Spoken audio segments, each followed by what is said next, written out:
Good afternoon, Gladstone. I hope you are all enjoying the fall weather as much as I am.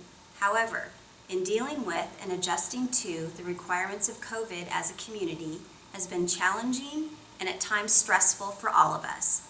During this time of COVID, the county, and specifically the city of Gladstone, experienced threats from the overwhelming fires burning throughout the county. Although Gladstone was much more fortunate than other communities, we saw a lot of compassion from Gladstone community members providing support to evacuees from our surrounding areas.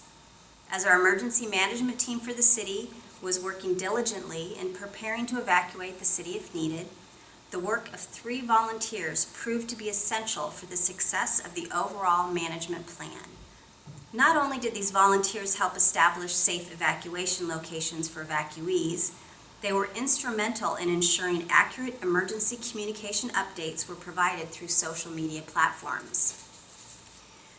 We would like to thank Yvonne McNeil and Chaplains Kevin Smith and Brian Early for their dedication and support towards the city of Gladstone.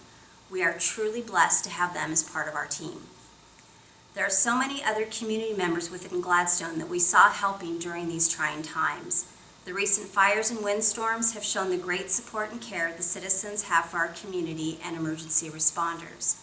I would like to stress how much I appreciate the fire and police chief's efforts throughout this entire event. They took control when the county was in utter chaos, kept calm, focused, and put the needs first, and figured out the paperwork later. Thank you very much. This past month reminded us of the value of having a go bag that can help you when it's time to evacuate during the time of a sudden disaster. Go to ready.gov for information on how to be prepared. Because of the steady crisis events of 2020, I plan on advocating strongly for our CERT group to be supported, manned, and ready. Stay tuned for more information. So many citizens wanted to help, but we didn't have a place for them. This is that place. The Public Works Department would like to remind residents that our yearly leaf pickup program begins on October 19th. We're asking that residents refrain from putting leaves into the street at this time.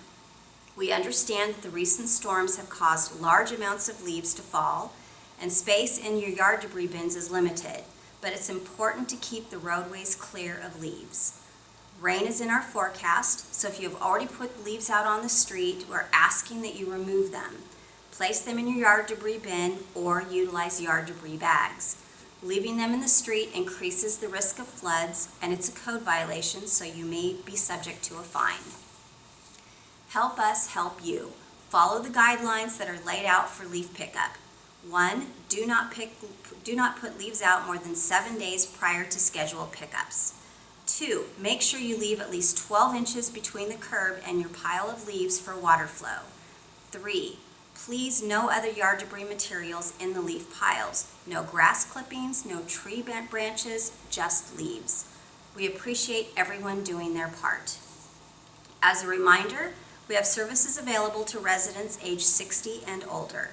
Homebound meals and food box delivery are 2 of the services provided by our senior center. The only requirements for those services is age and that the senior must reside in the city of Gladstone.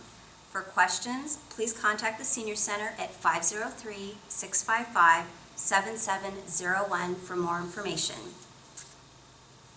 As I've mentioned many times over the past months, I want to encourage everyone to go to official sources for your information.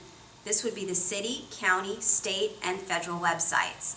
Social media is not an official source.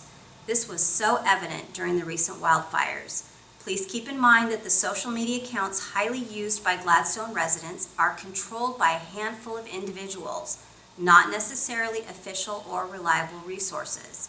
Nextdoor Gladstone, Facebook, Twitter, Instagram, to name just a few, are social platforms used by individuals to state opinions in most cases, except for the statements posted by the city and other official agencies via their accounts. Please vet your information and check official resources. This would have lessened the chaos considerably. I've been inundated with questions regarding Halloween. The CDC has recently released Halloween-specific guidelines, which the City of Gladstone used to create a hybrid event on Portland Avenue. We're in the process of determining whether this event is possible due to conflicts with businesses and making sure it is safe and in compliance. We will update everyone as soon as we have a clear idea of what or if this will be. I would love to have something for our families to look forward to. We all need a little bit of fun right about now. In closing, I want to encourage everyone to get out and enjoy the beautiful fall weather, but please wear a mask, maintain social distancing, stay home if you're experiencing any COVID symptoms, and be considerate of those around you. Please be safe and be well. Thank you.